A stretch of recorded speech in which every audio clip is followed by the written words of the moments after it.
Third evening,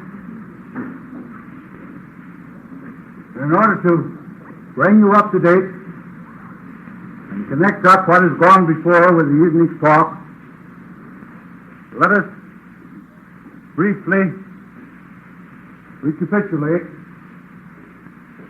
what we learned in the past two evenings. First, we learned that life is a master drama of nutrition and drainage under the control of the nervous system. We learned that drainage is the process by which the blood, the lymph, and the tissues of the body are kept sweet and clean, providing, of course, that process of drainage is normal in all particulars. Yesterday evening, we learned of the many ways in which our functioning powers or capacities are impaired and lowered so that the functions of life are not carried on in an ideal way.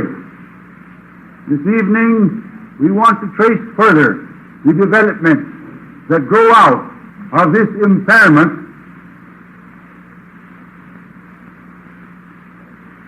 of the functions of life, with particular reference to the impairment of the drainage process.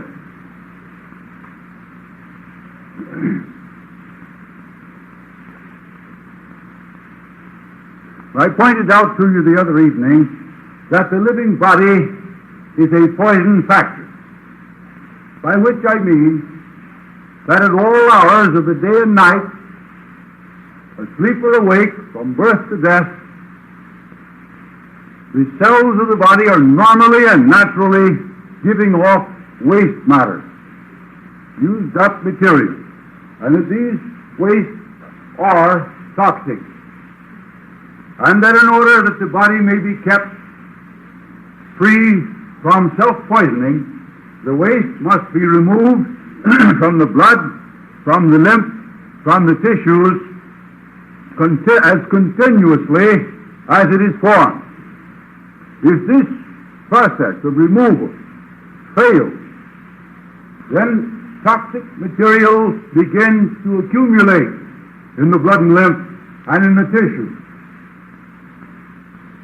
giving us a condition of self-poisoning, a genuine self-poisoning in contradistinction to the absorbed poisons from other parts of the body, from outside the body, that are often referred to as self-poisoning. At this point, let me stop and point out to you that man lives, moves, and has his being between two skins. There is the outer skin that you all can see and know, and you women, particularly with reference to that part of it that's on your face, give so much attention to. That is, you put on 3-coat jobs and 2-coat jobs. You color it in various ways, torture it, and so on. But there is an inner skin that is continuous with the outer skin, that is made up of the same type of tissue, and that lines every hollow organ of the body that communicates either directly or indirectly with the outside world. The nose and throat, the mouth, the respiratory tubes or passages, the esophagus and the stomach and the intestine and the colon, the urethral tract, the womb, the ears, the eyes, are all lined by this inner skin. Nothing is inside the body that has not penetrated one or the other of those skins and gotten into the tissues and fluids beneath that skin. Your food is actually prepared for your use. It is actually digested and prepared for absorption into the bloodstream outside the body, outside that inner skin, in a hollow tube, in the lumen of a hollow tube that passes through the body and that is lined with that inner skin. Urine in the bladder is outside the body. Feces in the colon are outside the body. A baby in its mother's womb is outside her body. It is outside that inner skin. Your health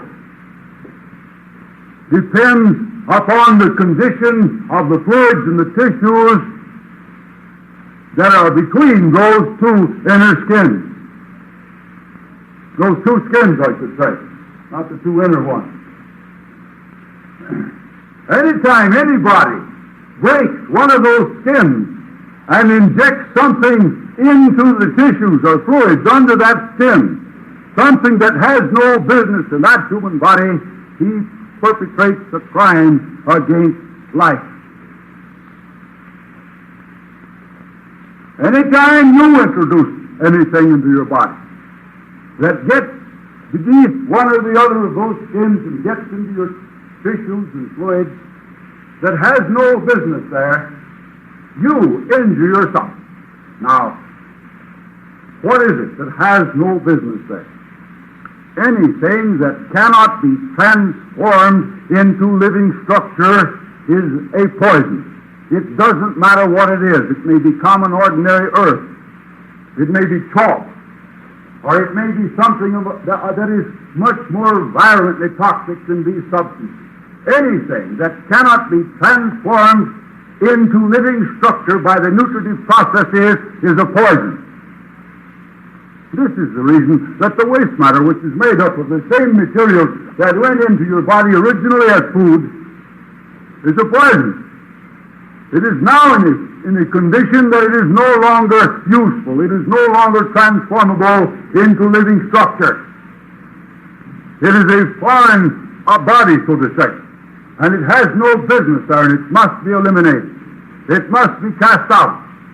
And if the process of draining that material away from the tissues and fluids of the body is normal, and if the excretion of that material from the bloodstream is normal, then your blood, your lymph, and your tissues will be kept sweet and clean, and you will maintain a state of health. If, on the other hand, the organs of elimination falter in their function, that is, if elimination is checked or inhibited, there is a retention of part of the normal waste of life, what the physiologists call metabolites. I'm sure all of you know what that is, so it's another one of those incidents where it's profitable to use $15 words so that people won't know what you're talking about and they'll think you're very wise. Waste matter.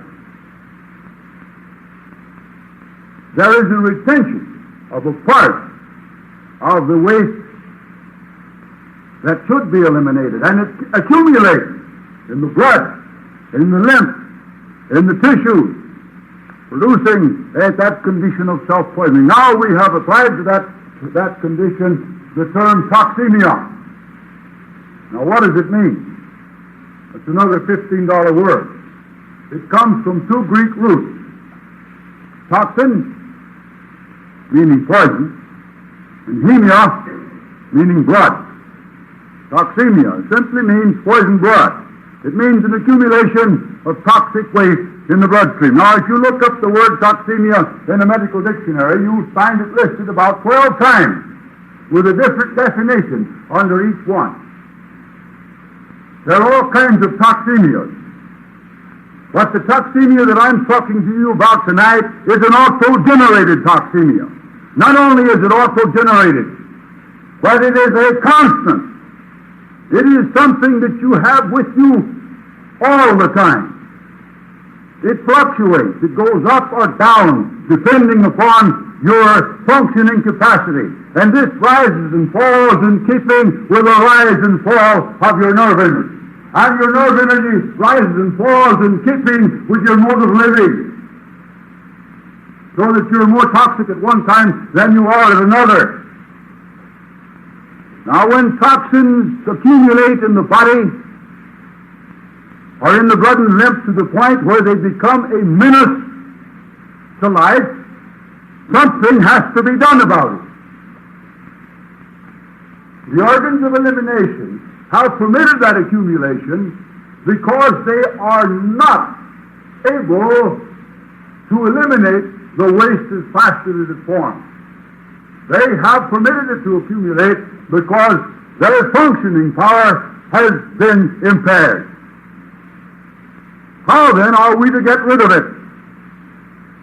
The only way that it can be done is for old Mother Nature, which in this case is your body, to develop vicarious or compensatory channels of elimination. One of the most commonly used channel of elimination is the mucous membrane, or the inner skin of the body. Now, the outer skin is frequently used as such a channel of elimination also. In this case, we have various types of skin eruptions by means of which toxic matter is sent out. But in the inner skin, the preferred method of eliminating toxic waste is by means of an inflammatory condition that gives rise to what we call a catarrh. Now, a common cold is an acute catarrh of the nasal membrane. The first cold in infancy represents an established toxemia, and that cold is a process of vicarious or compensatory elimination. It comes into existence, that is, it develops or evolves, when there is a need for vicarious elimination. It lasts from an hour to several days, depending upon how toxemic you are and how badly or how not badly you abuse yourself in treatment, until the toxic material in your blood and lymph has been reduced to the toleration point, and then the symptoms automatically subside. And whatever you last used, you credit with having cured you.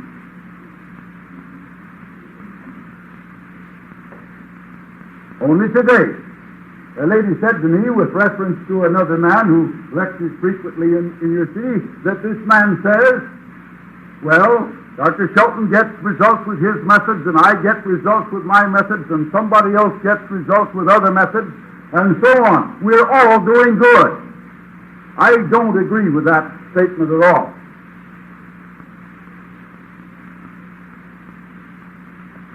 The theory among the American Indians was that when there was an eclipse of the sun, it represented a large squirrel devouring the sun. In order to prevent the sun from being destroyed, the Indian medicine man and some of the braves would decorate themselves as Indian medicine men could, and they'd get their tomahawks and they'd go out and chant their incantations, and they'd threaten the squirrel with their tomahawks. And I have the word of a man who spent 70 years of his life among the Indians a long time ago, who saw this operation a number of times. I have his word for it, that the sun always came out all right.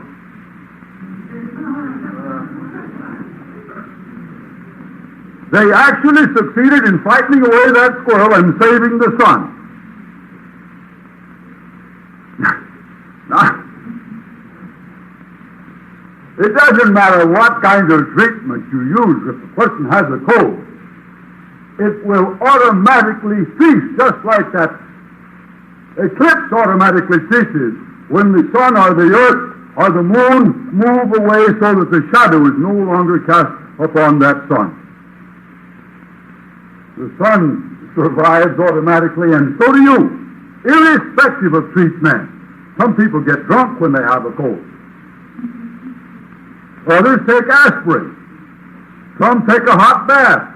Some take a cabinet bath. They sweat and they sweat and they sweat. And they really get out a lot of water. And others take a mustard foot bath. Some go on orange juice. Some take penicillin. Not so long ago, they were taking antihistamine.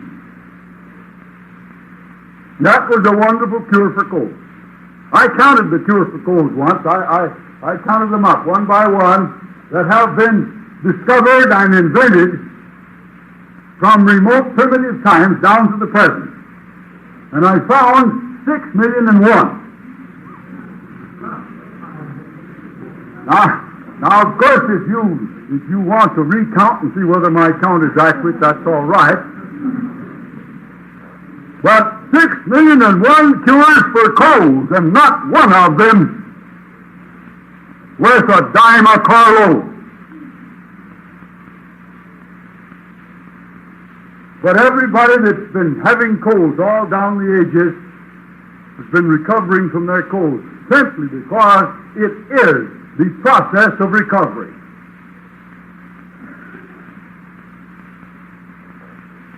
But the individual who recovers from a cold does not recover from his mode of living that impairs his functioning power. He does not recover from the mode of living that is using up his nerve energy in excess of his ability to recuperate it or regenerate it during the hours that he allots to rest and repose. So he continues on in his state of enervation, and he continues to build more toxemia. So in a little while he develops another crisis, another cold, tonsillitis, pharyngitis, laryngitis, stomatitis, gastritis, colitis, diarrhea, something of the kind. Some kind of a compensatory eliminating process. If it's a woman, it may be leukorrhea. They get rid of a lot of toxic waste in that way. The toxic condition of the body is reduced again to the toleration point. The symptoms subside. The doctor that was called in was a marvelous doctor. He cured me in a rush.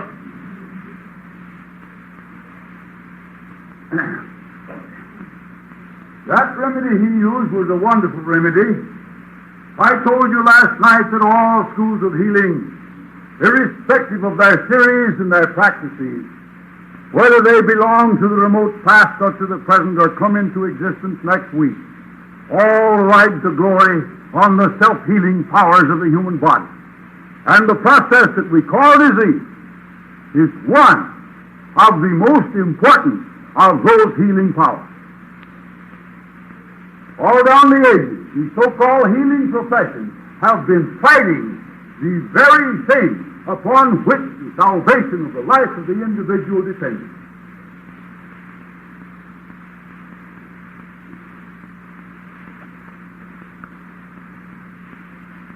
When you were a little boy, and now I haven't seen any of you smoke, I may be talking out of turn here, but I'll assume that some of you have. You know, the process of becoming a man involves it somewhere along the line smoking. If you don't smoke nowadays, you're a sissy. So you took your first cigarette, and you got nice and sick.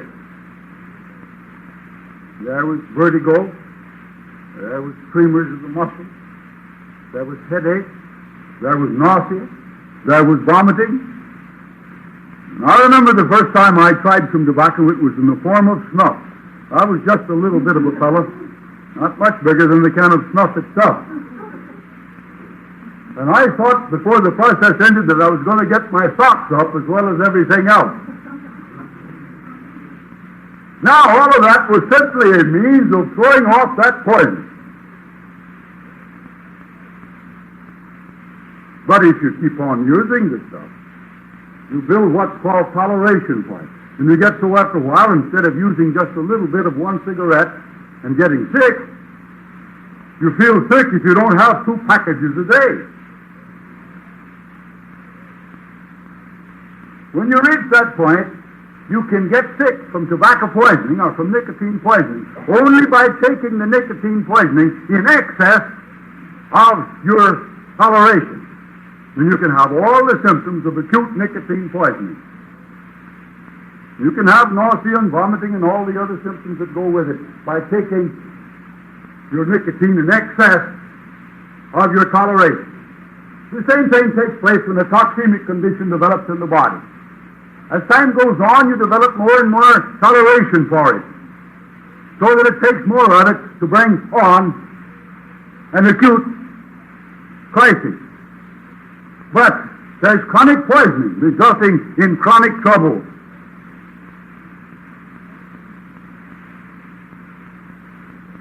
So that you develop the so-called chronic diseases.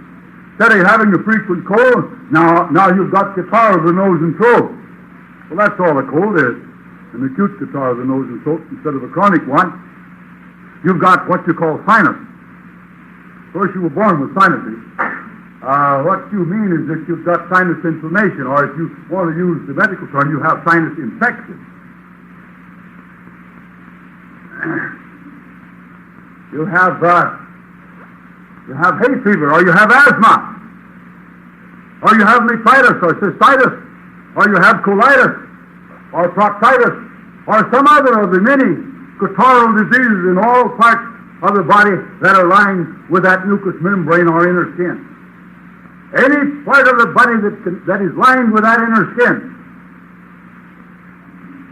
can develop a catarrhal condition, a catarrhal disease. That is, it can be used as a fontanelle through which to leak out of the body a lot of accumulated waste.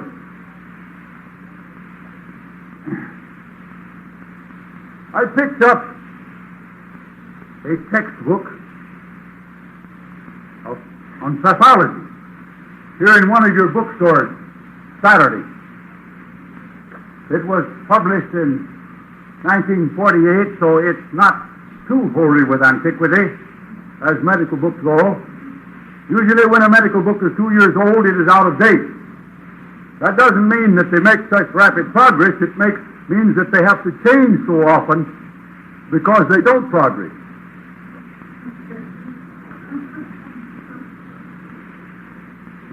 They go around in circles. But nonetheless, reading this book on pathology, I ran across a statement that was somewhat of a surprise to me. Not that it expressed an error, because it expressed a truth, but it was one that, so far as I know, had never before been stated in a medical work. And that is to the effect that special pathology is merely a part of general pathology. Now, when you study general pathology, you study all about inflammation. You study about atrophy, which is a wasting of a part, and you study about hypertrophy of a part, which is an increase in the number of cells in it.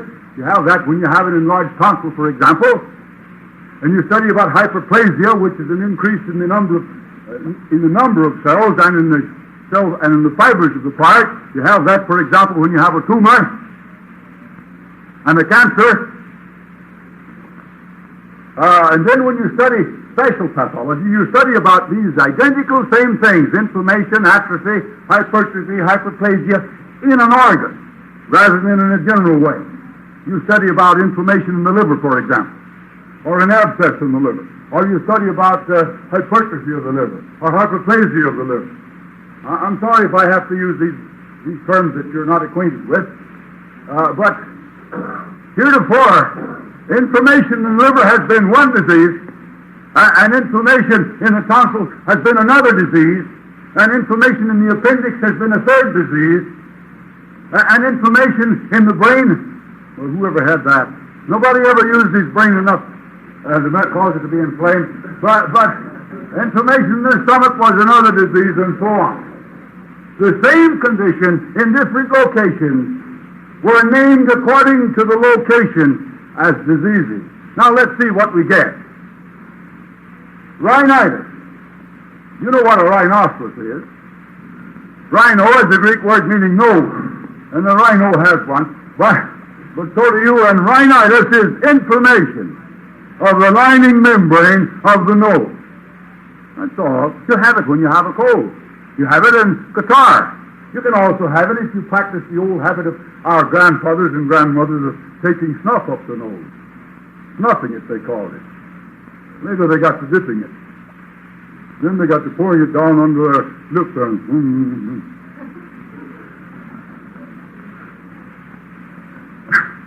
The tobacco habit has given us many very beautiful habits. Well, then you have pharyngitis, which is inflammation of the pharynx, laryngitis, which is inflammation of the larynx, tonsillitis, which is inflammation of the tonsils, bronchitis, which is inflammation of the bronchial tubes, gastritis, which is inflammation of the stomach, but you have stomatitis in the mouth. That's inflammation of the mouth. And then you have duodenitis, which is inflammation of the duodenum, cholangitis, which is inflammation of the gall ducts, cholecystitis, which is inflammation of the gallbladder, and hepatitis, which is inflammation of the liver, pancreatitis, which is inflammation of the pancreas, appendicitis is inflammation of the appendix, colitis is inflammation of the colon, metritis is inflammation of the womb, and it's even worse than that. The womb has a little neck that they call the cervix, which is a Latin term meaning neck, and it can be inflamed on the neck, and that's cervicitis. It has an inner lining, which is called the endothelium. If that's inflamed, it's endometritis. Then it has an investing membrane, which covers the outside of it, and that's the perineum of it, and no, I can't think of the term right now. Let me go. If there's inflammation in that, it's perimetritis. And in the heart muscle is known as the myocardium, from a Greek word meaning heart, and muscle, from two Greek words. If the inflammation is in the muscle, it's myocarditis. If it's in the lining membrane of the heart, it's endocarditis. If it's in the investing membrane of the heart, it's pericarditis. If it's all three of them, it's perimyoendocarditis, and so we go. And we could go on through the body. Itis is a little Greek suffix meaning inflammation. So if you see itis, remember that means inflammation. And then the word that follows that precedes it, the part of the word that precedes it tells you where it's located. No, they don't tell you you have inflammation of the womb because they can't charge you $5 for that. They say you have metritis. That's worth $5.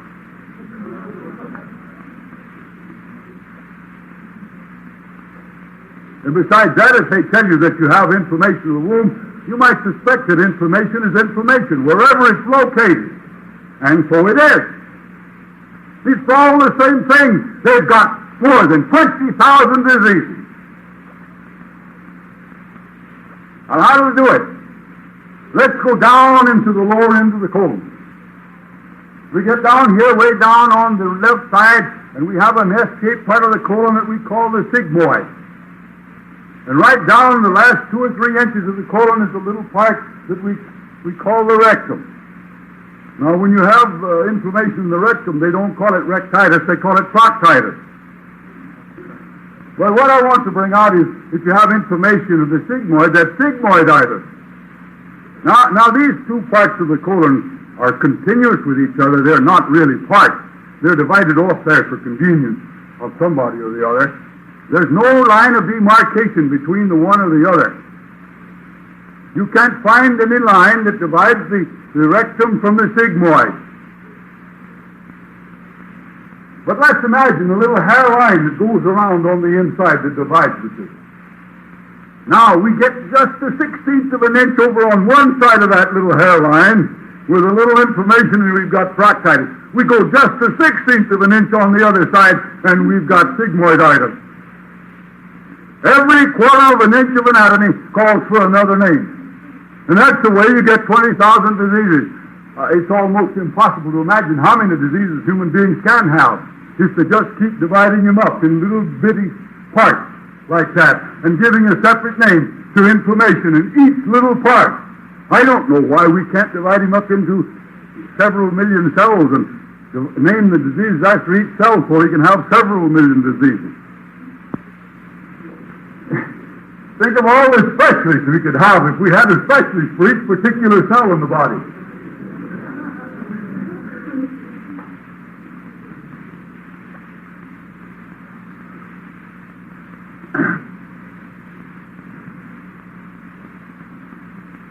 They went so far over in London once as to actually create specialists for diseases of the navel. Yes, they did. Specialists for diseases of the navel. Will Rogers once said that he had something wrong with his right eye, and he went to an eye specialist in Chicago to have him look after his eye, and he said, "I'm very sorry, I'm a left eye specialist. The right eye specialist is across the hall there."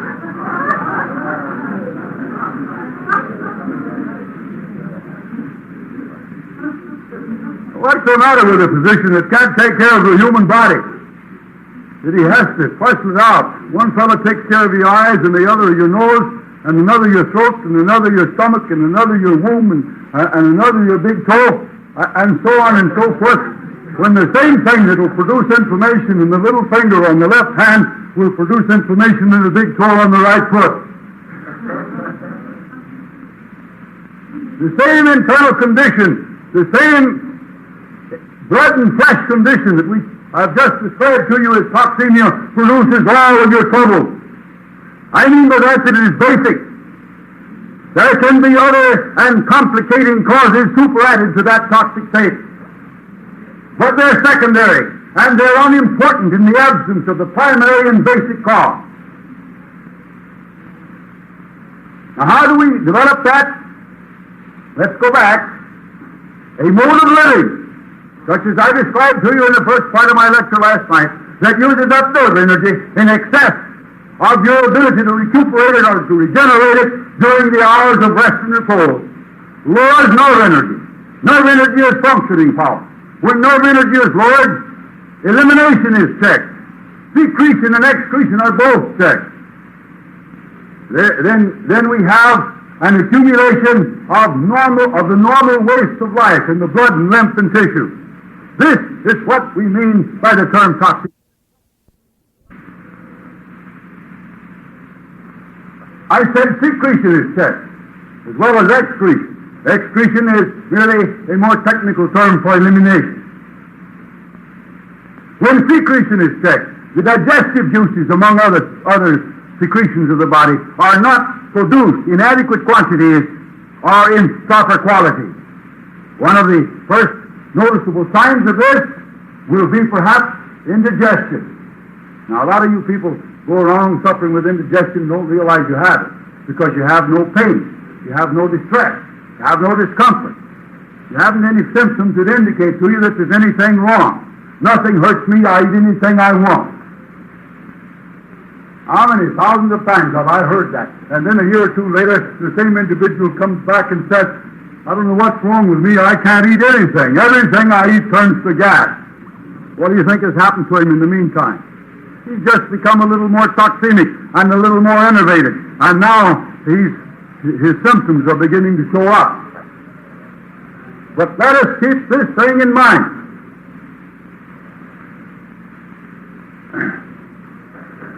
Diseases, whatever we name them, do not come into existence full-blown.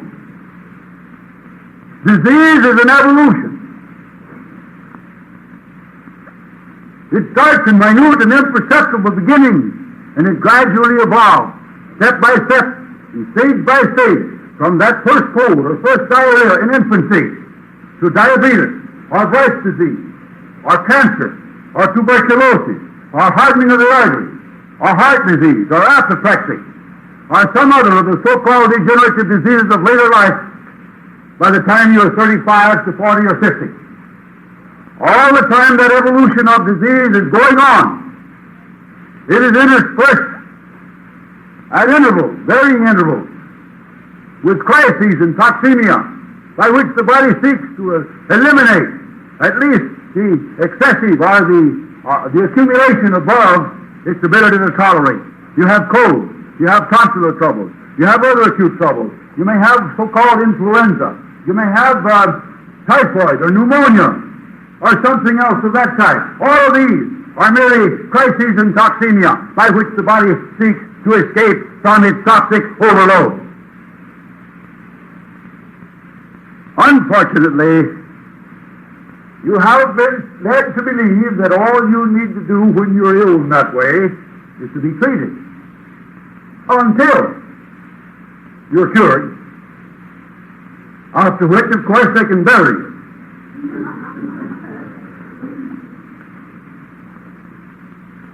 When the symptoms have subsided, the treatment stops. And what do? Well, like the sorrow that was washed, you return to your wallowing in the mire. You go right back to the same mode of living that was responsible for your trouble in the first place. And you soon are in a condition where you need another crisis to clean out again. They come and they go. The time goes on. But nonetheless, there is a progressive deterioration of the tissue, of your body, of the organs, of your body. And the one that breaks down first is said to be your primary disease. And the next one that follows in order is said to be a complication.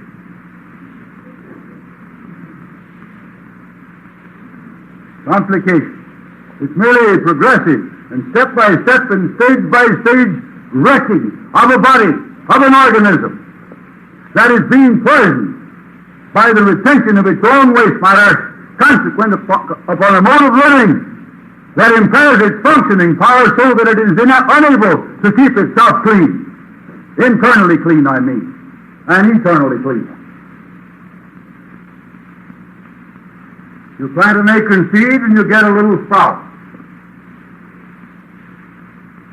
Now, only a Hindu magician claims that he can grow that oak tree overnight.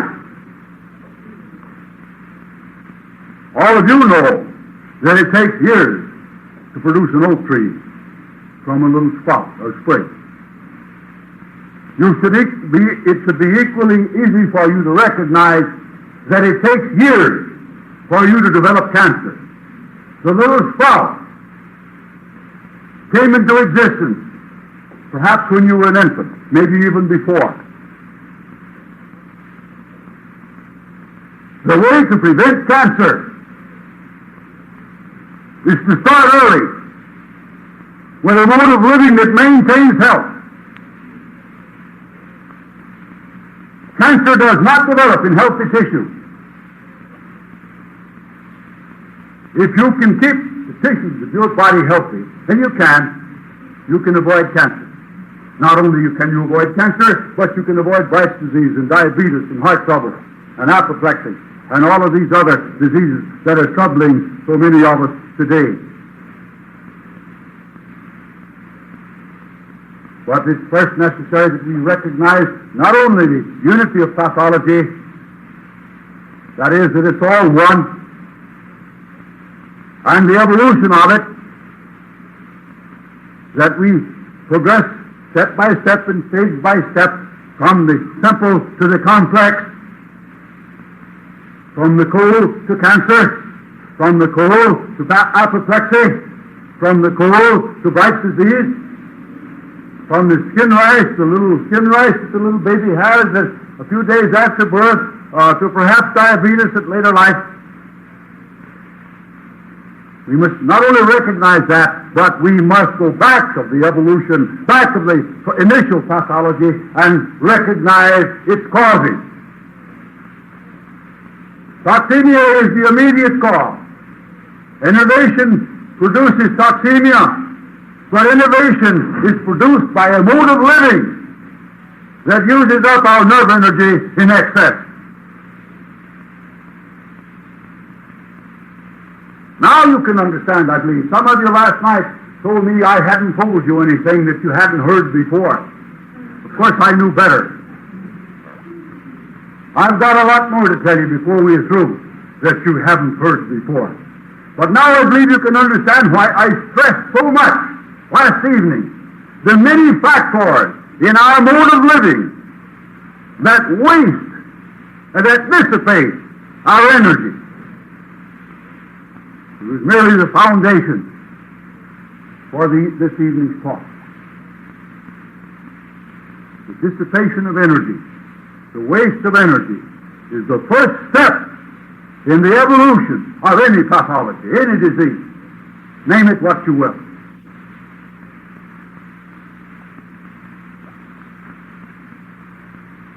I've had a number of questions come up to me here during the past 2 nights. What is the cause of arthritis? What is the cause of heart trouble? What is the cause of diabetes? What is the cause of this or that or the other? I have given you the cause. I want to give you some of the superadded causes.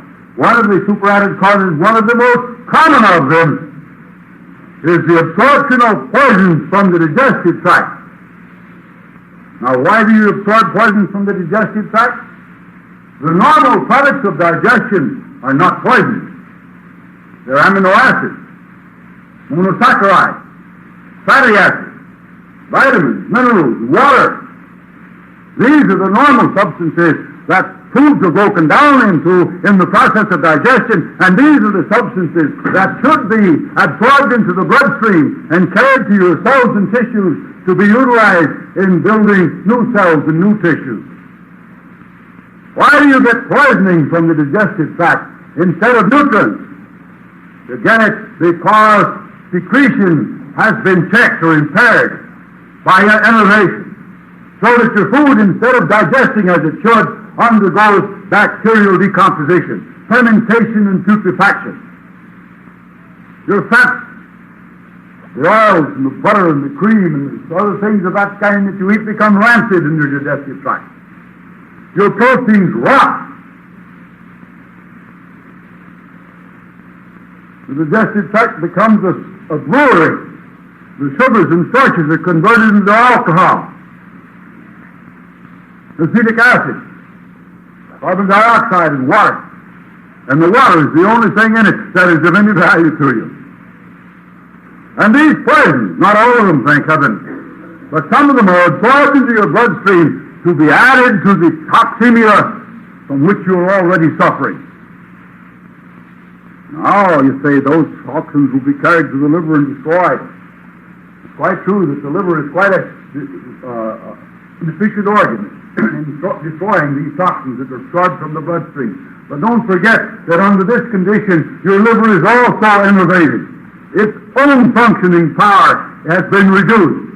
Besides, it is already laboring under an overload of toxemia. So it doesn't succeed. And this addition of poisoning from the digestive tract, which is poisoning from the outside, exogenous poisoning rather than internal poisoning or auto-generated poisoning, complicates the simple diseases that arise of a toxic excess. Now, I use the term excess because I mean by that any accumulation of toxins above the toleration point. We shouldn't have more than a little bit of toxins in the bloodstream at any time. The bloodstream is never free of toxins because at all times it is carrying waste from the tissues to the organs of elimination. There's always a certain amount there as a normal factor of blood. It's impossible to get rid of all of it. It becomes a menace to life only when it accumulates in sufficient quantity to evoke what we call reaction, and I don't like that term reaction in reference to the human body. The body acts, it also reacts, but we use the term reaction 99 times out of 100 when we're talking about a primary action, not a reaction. That's a technical point that you needn't worry your minds over. The point is that the toxins that normally circulate in the bloodstream become a danger only when they accumulate far above that normal amount. And when they become, when that excessive amount becomes chronic, then we have chronic trouble. Remember this, chronic disease is due to chronic provocation. Disease begins where cause begins, and it persists where cause persists. If cause is removed, the disease ends. I'll go into that more fully in my lecture Friday evening. I'll go into that more fully in my lecture Friday evening when I talk about recovery. But here are the cure, and here's the cause of your trouble.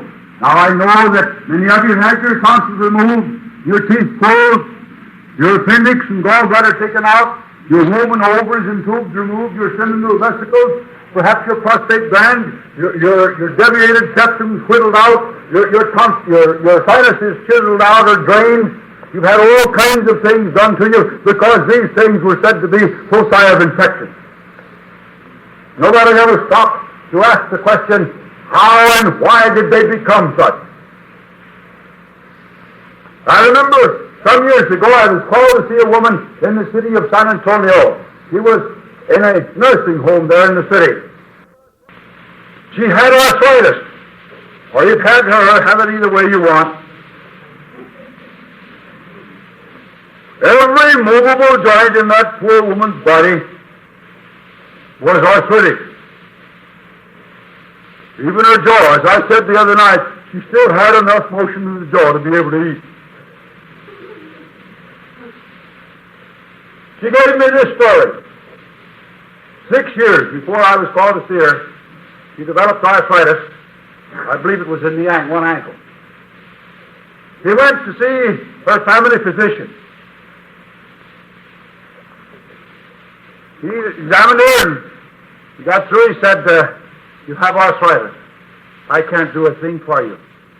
We don't know what to do for arthritis. If I had your trouble, he said, I would go out to Denver to Dr. Tilden. You think she took his advice? Of course not. Whoever takes sound advice. He went next door to another fellow, and he said, it's your teeth. We'll pull those out, and you'll be all right. So he pulled her teeth.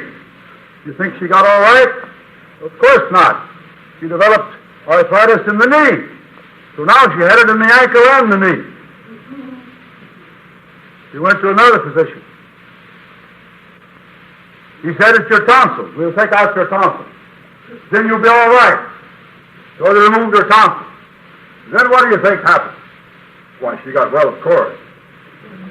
She didn't do anything of the kind. She developed arthritis in the other ankle and the other knee and in the hips. So she went to another physician. He made an examination. He said, it's your gallbladder. You've got an infected gallbladder. We'll remove the gallbladder and you'll be all right. So they removed her gallbladder. While they had her open, of course, they wanted to give her money's worth. Give her a bargain. They took out the appendix also. Do you think she got well? No. She developed arthritis in the shoulders and the spinal column. So she went to another physician. He found that one of her tubes and ovaries was infected. We removed the tube and ovary, and you'll be all right. So they removed it. Do you think she got all right? She did not. The arthritis spread to the joints of the arms and hands and fingers and so on. So then it was that she came to San Antonio, and she went into the largest hospital in the city there, and they discovered the other ovary and tube were infected. They said, we'll remove that, and you'll be all right. They removed that, and then they put her over in a nursing home, and there she was, in that helpless and hopeless condition, a condition now that nobody could do anything for. If she had been properly cared for from the beginning, she would have been well in 3 or 4 weeks, and she could have saved all that 6 years of suffering, all those operations, and all that expense, and could have been enjoying life. Now they said to her, we don't know why you haven't gotten well. We've removed all the causes of your trouble. Fact is, they hadn't removed any cause at all. They'd been removing organs. Organs are not the cause of disease. They've been removing effects, symptoms, local pathology, but not cause.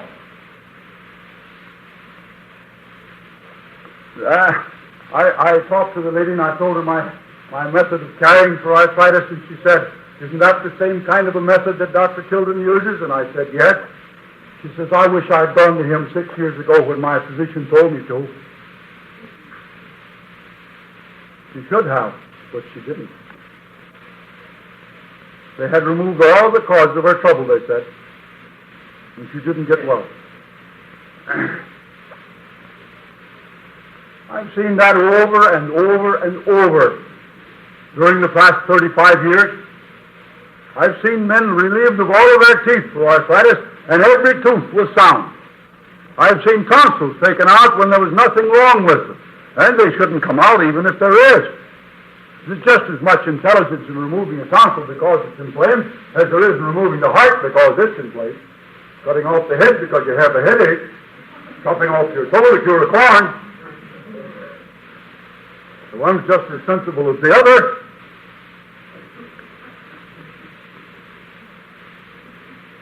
And I've seen it over and over and over and over.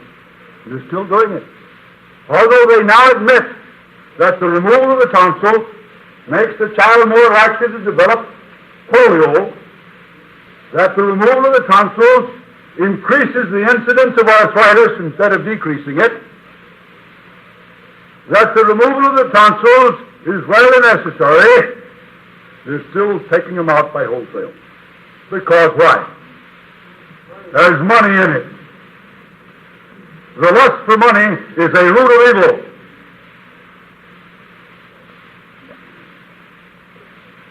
If some of you don't like that particular translation, I suggest that you look up the original Greek and you'll discover it doesn't say the love of money is the root of evil. It says the lust for money is a root of evil. There's more than one root. Most plants have more than one root.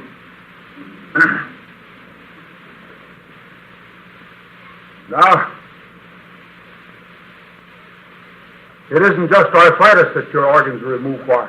They take them out for anemia, for neuritis, and for various other troubles. And they take them out just because it's good money in it. Not that there's anything wrong. Just take them out on general principles.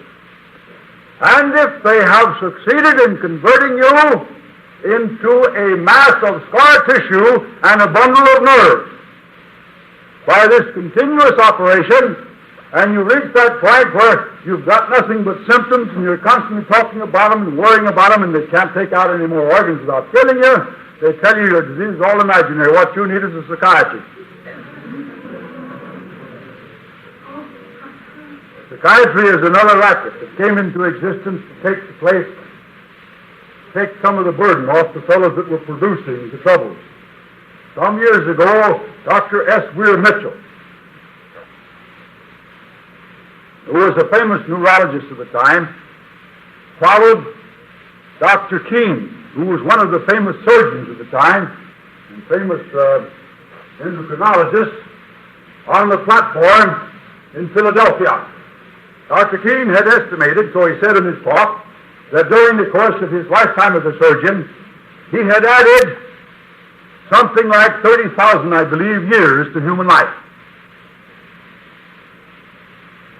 Dr. Mitchell came upon the platform following him and he said, I do not want to question the accuracy of Dr. Keene's estimate of the number of years he has added to human life by his surgical operation. I only want to say that if he could see them as I see them, or as the neurologist sees them, he says, he'd ask himself, is it worth it?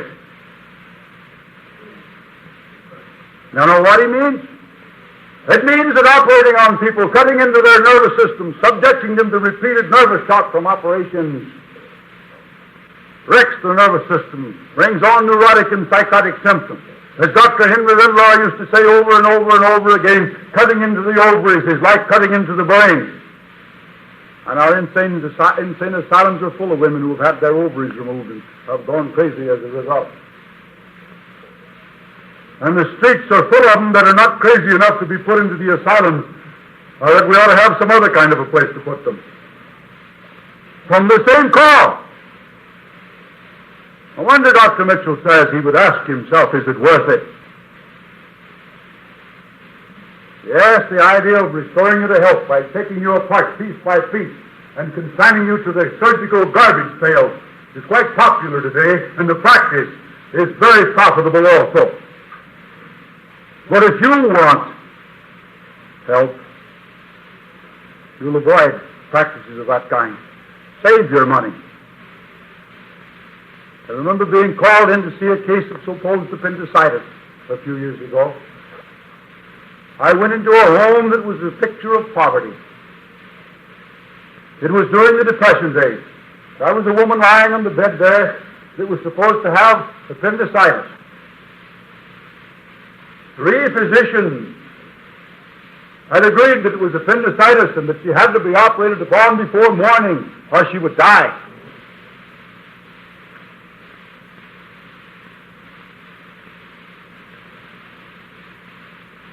I looked around the home and saw the way the children were dressed and the way the home was furnished. And the man there sitting there in his overalls, and I said, "How much money do you make?" He says, "I get $15 a week." That's almost as much as you get now on your Social Security, isn't it? You don't get enough Social Security to live on, and you get too much to die on. That's the trouble with it. So you eke out a miserable existence. But nonetheless, that was what he was getting. So I said, "How the devil do they expect you to pay $500 for an operation?" He said, "That's how I happened to call you. I went to the foreman of the county steel mill, rather, where I worked, to see if I could arrange for a loan to pay for the operation. And when I told the man, my foreman, what was wrong with my wife, he said, 'Don't you let them operate on your wife,' and he told me to call you." Well, I examined his wife, and I made up my mind in the twinkling of an eye that she did not have appendicitis. I said, "If you'll do as I tell you, I'll have you back at your house work in 3 days." He says, "If I don't have to have an operation, I'll do it." On the morning of the 4th day, the woman went back to her housework without an operation. You can imagine how well they love me down there. I get in their way. I cut out some of their income every once in a while.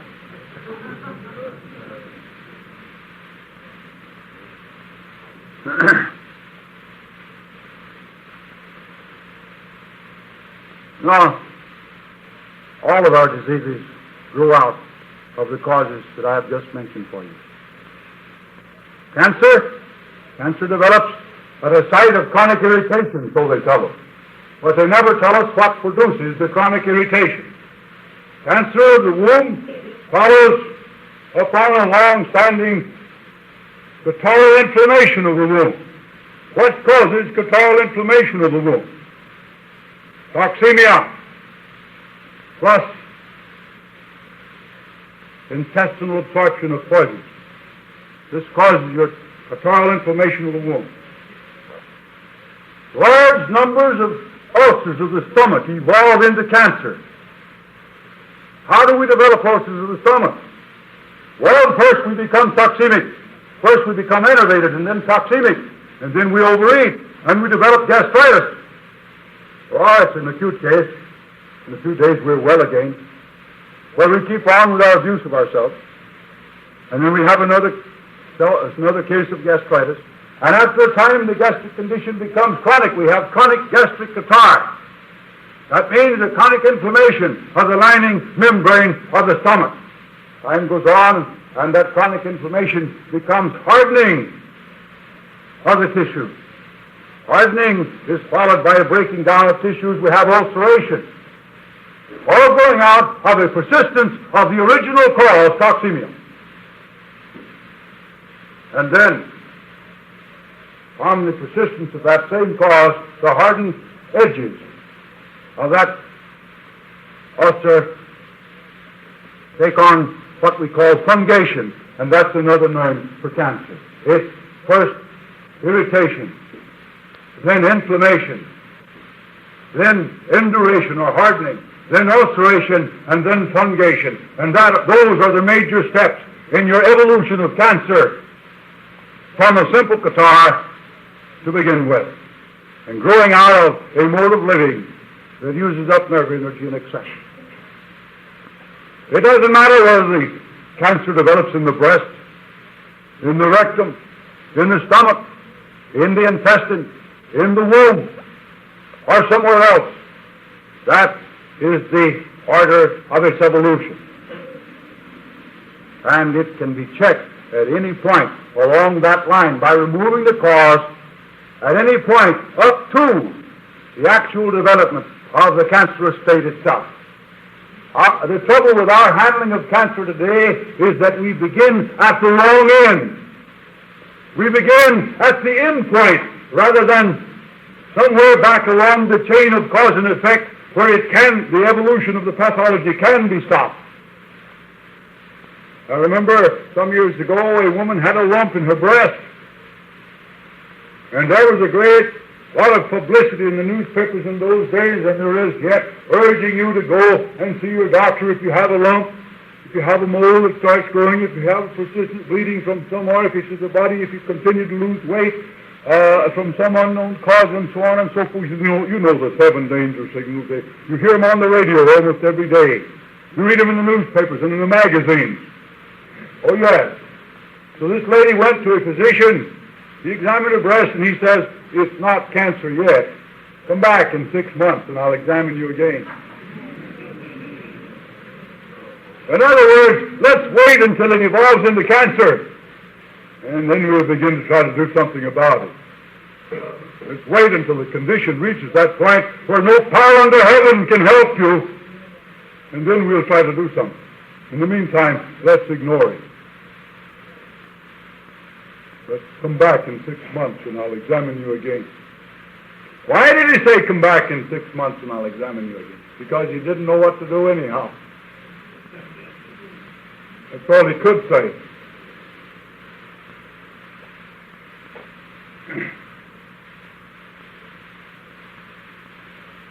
Cystitis is a catarrhal inflammation of the bladder. It can be very painful. It can cause you a lot of trouble, keep you up at night. Well, you go to a physician and he'll irrigate your bladder. Some strong caustic solution. When you keep it up for a long time, he may ruin you in the process. So you never think that cystitis has a cause, and that if the cause is removed, the cystitis will automatically and spontaneously get well.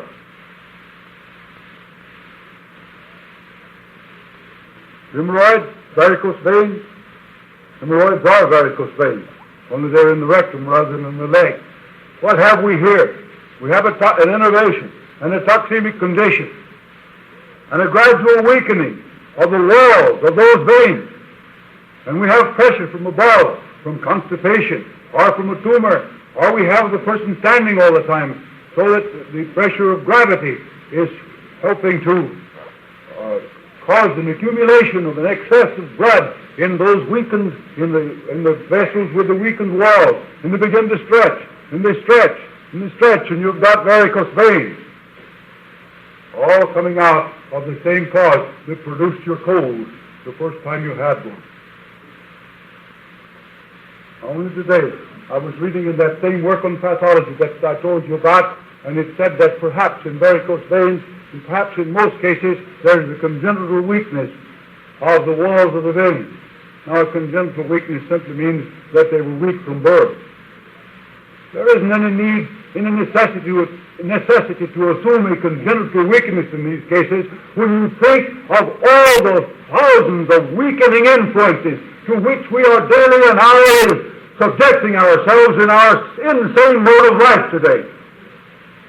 We have enough weakening influences with us at all times without having to call in congenital weakness, heredity, or anything of the kind to account for these things. They guess, of course, that there's a congenital weakness. They guess about a lot of other things that they're hereditary. Heredity is a peg on which you hang anything that you don't know anything about. Blame it on heredity. Then whenever you find out the true cause later, you'll discover heredity had nothing to do with it. Heredity accounts for the fact that you have blue eyes or brown, red hair or black, you have long legs or short legs and things of that kind, that you're a Negro or white or a Japanese or something else. Heredity accounts for that, but it doesn't account for your disease. In this case, what is your opinion of frozen foods? My opinion is that they're second-class or third-rate substitutes for fresh fruits and vegetables. They're processing the fruits and vegetables nowadays before they freeze them. You'll get your strawberries and other types of berries that are frozen. You'll find them heavily loaded with white sugar. And then they're frozen, then you thaw them out, and then you cook them, and this hasn't got much value. Do you approve of milk in a diet? If so, what kind? Do you approve of cheese in the diet? Cheese is one of those compromises that we have to make in our modern diet simply because we do not have sufficient quantities of the normal elements of the human diet to go around. If everybody in the United States were to cease all of their wrong eating habits tomorrow and everybody went on a normal human diet, we'd eat up all the normal food supply we raise in this country within a week. So we use cheese as a substitute for what we don't have. But it's not the best food in the world. One nutritional authority has said that the body disintegration begins after 7 straight days of fasting. It has also been said that the body does not store vitamin C and that the brain requires continual supply of carbohydrates for efficient function. Wouldn't a long fast, as you have advocated, for some patients be detrimental? You see, this question is based on the assumption that this alleged nutritional authority knows what he's talking about. There isn't a single statement that he made that has any truth in it. Probably one of these food peddlers that poses as a nutritional authority that you've been listening to made that statement. Why do they make those statements? Because if you fast, you won't buy their junk.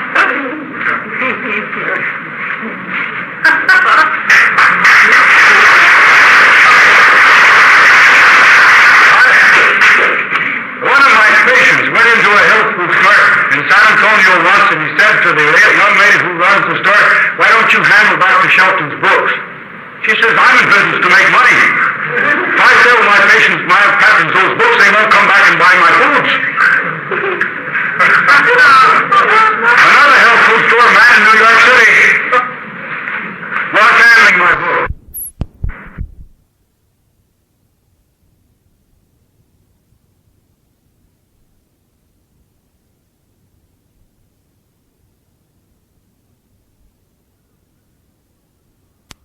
In spite of the fact that there are some that are not. What is a natural cure for venereal disease, if there is any? Have heard that male fern root was recommended by a well-known nutritional authority for worms. What would you suggest? Well, now, in the first place, there is no natural cure for anything. Nature is not engaged in the curing business, and she hasn't turned out any cures. I've repeatedly urged you during the course of these lectures to forget cure and curing. Now, I might say to you, as I've said so often in my writings and in my lectures, the cures may come and the cures may go, but the curing goes on forever. You never lose your faith in curing, no matter how often the curing professions change their cures. And you know, they change them more often than fashions in women's hats.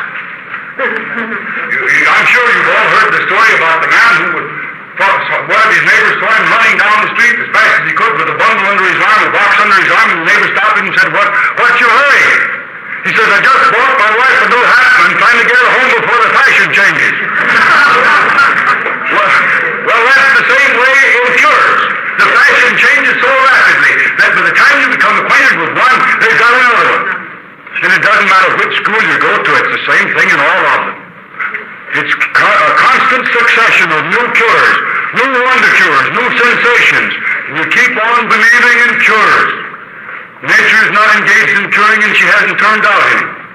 Keep that in mind and stop talking about and believing in cures. Now, venereal disease isn't any different from any other disease. It means disease of the venereal organs, that's all. It gets well, gonorrhea, the whole thing. Dr. Cabot says, Dr. Cabot is regarded as the highest living authority on medicine. He had to leave Boston because he was too good. The medical profession ran him out of the state of Massachusetts. I think he's with the Mayo Clinic at the present time. But nonetheless, he says in his work, A Handbook of Medicine, that gonorrhea gets well of itself without treatment. But, he asks, we make people believe that it's serious in all cases in order to make them behave themselves. Those are not his exact words, but to that effect. I think there was something else there now about some kind of a root for worms. For worms. Burn root. I've handled various kinds of worms. I mean, I've handled cases of various kinds of worms.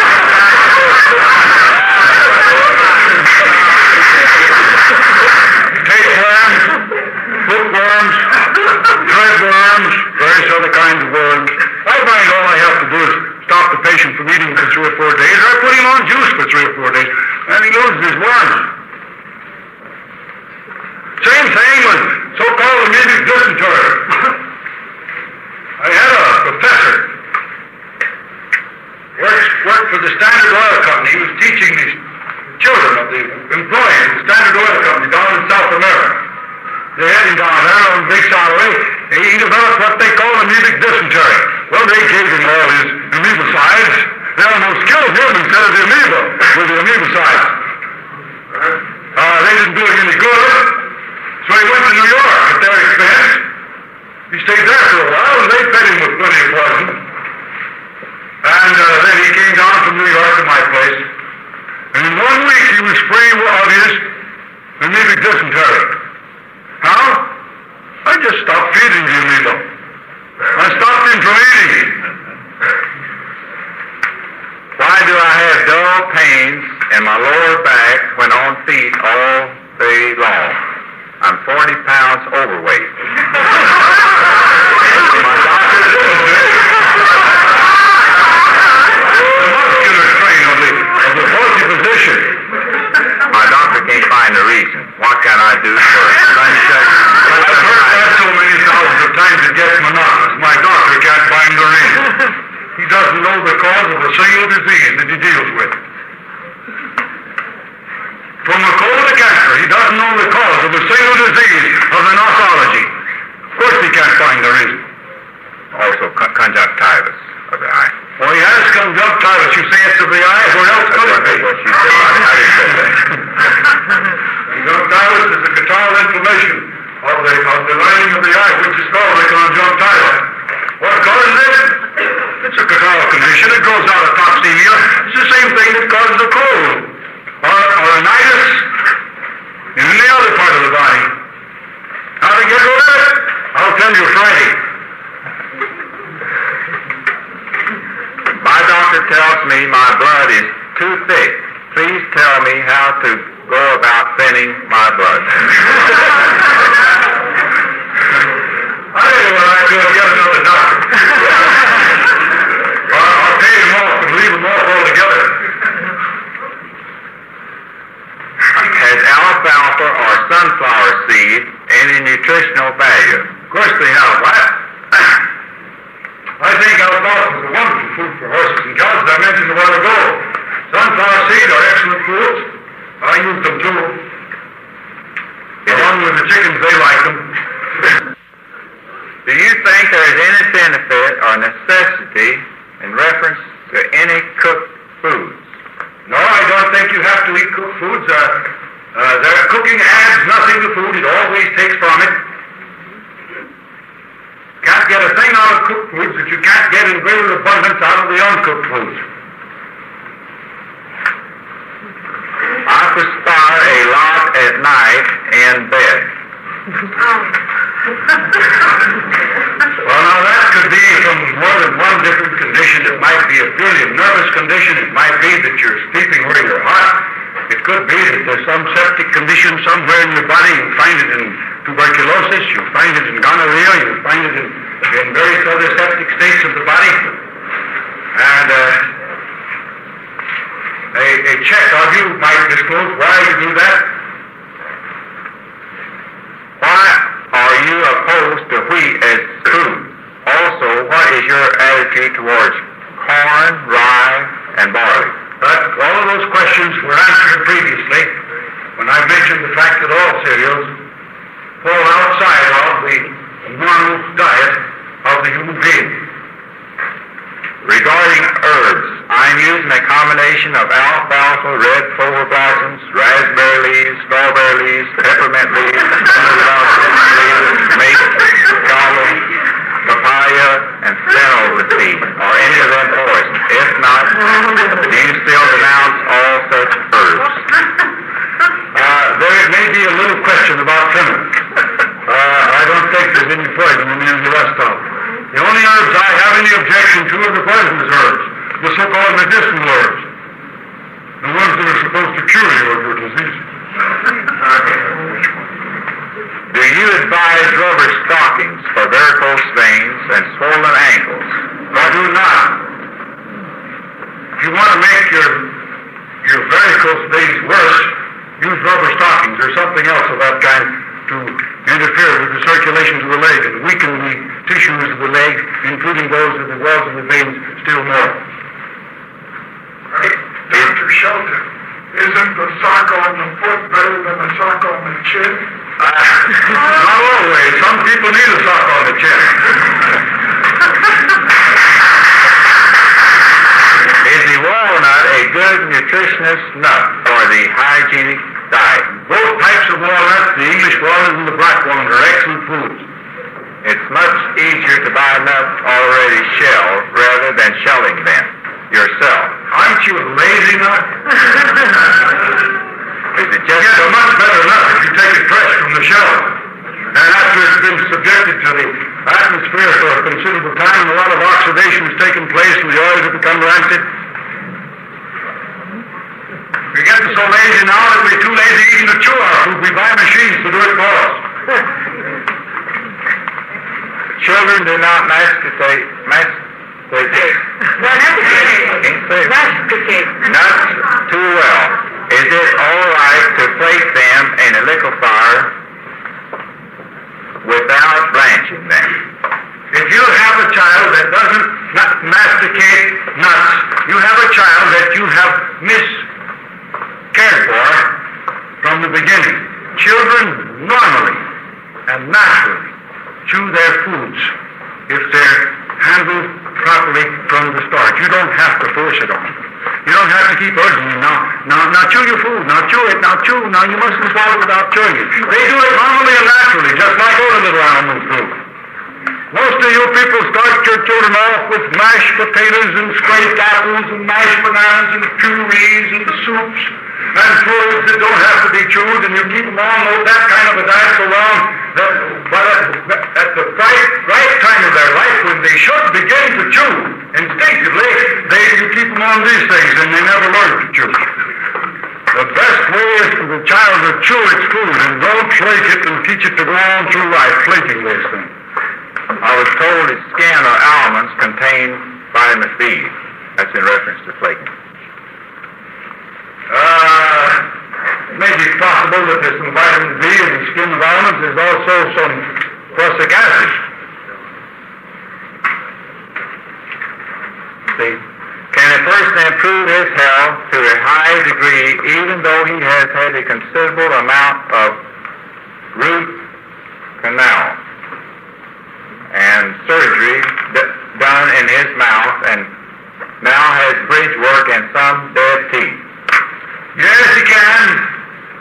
Unfortunately, the dentist can't supply him with any teeth that he can do much chewing with, but he can still improve his health considerably in spite of it. Why is there such a difference of opinion among health educators? Cannot some effort towards unity and central organization be made? Now, there's going to be differences of opinion among these alleged health educators so long as they subscribe to different principles. There is no possibility of unity when there is disunity at the base. If you believe that all disease is caused by pressure on a nerve due to a subluxation in the spinal column, and that all disease can be remedied by adjusting that subluxated vertebra, it is not possible for you to get together with somebody who thinks that you might get sick as a consequence of getting drunk occasionally or too often. If you believe that all you have to do to keep well is to keep the kinks out of your spinal column and you can eat 10 penny nails, as B.J. Palmer once said, you can't get together with a Christian scientist who believes that there is no disease. You know that story about the three people, the Catholic and the Baptist and the Christian scientist who died and got down to hell? And the devil asked the Catholic, how did you get here? And he explained how he got there. He asked the Baptist, how do you get here? He explained how he got there. He said to the turn to the Christian scientist, said, how'd you get here? She says, I'm not here.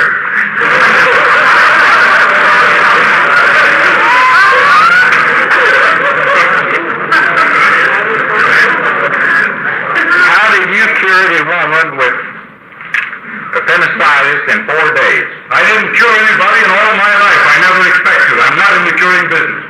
The woman didn't have appendicitis. If she'd had appendicitis, she wouldn't have gotten well in 4 days. I said I made up my mind on drinking lemonade that she didn't have appendicitis. Then she had a diagnosis of appendicitis. 75% of the cases that are operated upon just have a diagnosis of appendicitis. 100% of those people that are operated upon for chronic appendicitis don't have anything wrong with their appendix. There is no such thing as chronic appendicitis. What is wrong when there is pain at the end of the spine and when bending over is very painful? Well, straightening up. That could be neuritis. It could be arthritis. It could be some kind of a misplacement from the fall or something of the kind. There are many things that could cause that pain. What is your opinion of garlic? I think that if you eat garlic, you ought to stay away from everybody while you're doing it and for several hours thereafter.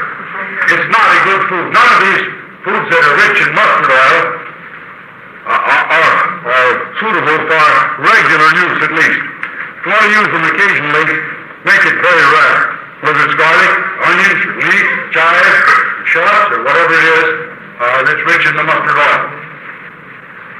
Upon arriving, I drank 1 quart of water. I had no breakfast. Is this too much water for the body to handle at one time?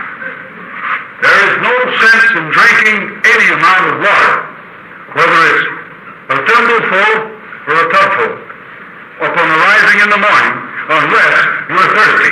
And if you're thirsty, drink enough to satisfy your thirst and quit. If you're not thirsty, wait until you become thirsty and then drink.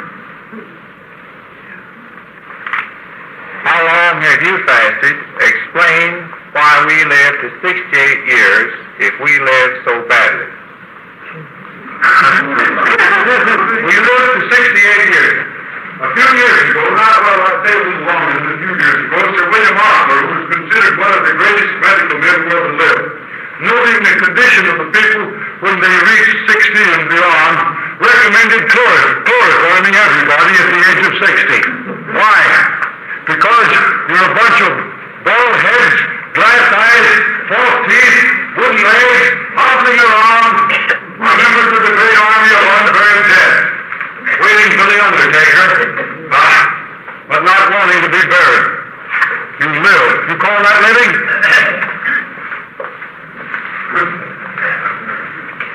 Is it advisable for a diabetic who has been taking insulin for 13 years to fast? If not, then what would be the next best program to follow to ensure a long life as possible? I make it an invariable rule never to accept a diabetic case that has been using insulin for as much as 2 years. As I explained to you last night, it brings about so much deterioration of the islands of Langerhans and the pancreas that it makes it dangerous to take them off it. Now, some of them can be taken off it and recover, but you don't know in advance who's going to recover and who's going to die within 24 hours, so I don't take it. A PhD friend of ours considers common table salt, sodium chloride, necessary to human nutrition and especially necessary in hot climates.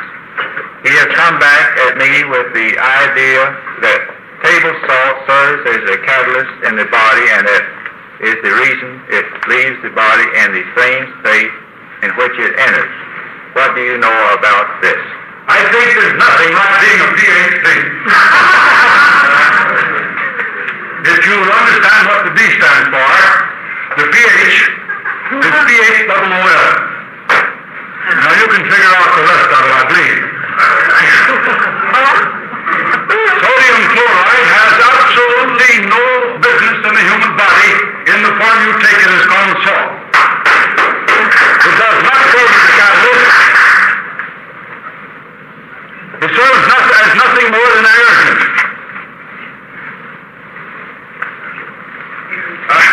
I have a PhD too, but I don't brag about it.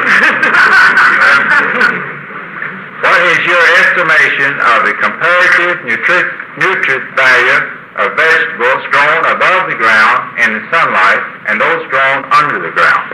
Well, there is considerably more value in the vegetables grown above ground. There's a greater percentage of vitamins in the green vegetables above ground. There's a higher percentage of minerals in those vegetables. There's less starch in them, and in all respects, they're superior to the vegetables that grow underground. Is meat necessary? What do you mean by meat? Look it up in the dictionary and you'll discover that it means food. I believe it is. If you mean flesh, I haven't eaten it for 40 years. If it's necessary, I'm going to have to start eating some soon. Is your method of teaching the same as that of Professor Arnold Ehret, who wrote the book Nucleoside Healing System? I know what he wrote. He wrote a lot more besides that. My method of caring for my people and my method of teaching has absolutely nothing to do with the Ehret program or system. If man did not know the difference between mucus and pus, is not a man that I think could be trusted to give you reasonable and sensible advice about taking care of yourself. Is cottage cheese a good food? What about raw cream? Cottage cheese is among the best of the cheeses. Cheese still remains a compromised food, as I mentioned a while ago. What was that other food? Raw cream. Raw cream. Cream is something, cream and all of the fats are foods that should be taken in moderation. Some of you like to put a lot of it on your salads and on your vegetables and so forth. And you overeat on creams, and you have a lot of catarrh as a consequence, because an excess of butyric acid gives you butyric acid poisoning, and that shows up as a catarrhal condition. Are mental disorders hereditary? I told you during the course of the talk that you ought to forget that idea that disease is hereditary. It's a peg on which we hang all the things that we don't know anything about. The more ignorant we are, the more hereditary diseases we have. And the more we learn about causes, the fewer hereditary diseases we have left. Can pyorrhea of the gums be cured by fasting or the proper diet of fruits, vegetables, and nuts? Also, how about rheumatism? Pyorrhea of the gums can't be cured by anything.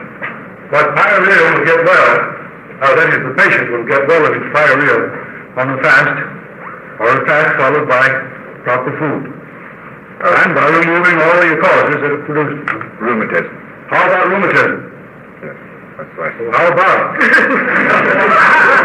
I once gave the definition of rheumatism that it's just one damn pain after another. But it's the outgrowth of a toxemic condition, and all you have to do is get rid of the toxic state, and I'll explain that to you Friday. What causes impotence and how can it be helped? Well, impotency is caused by many things. Some In a great number of cases, it's simply due to defective nutrition. For other cases, it's due to disease of the genital organs.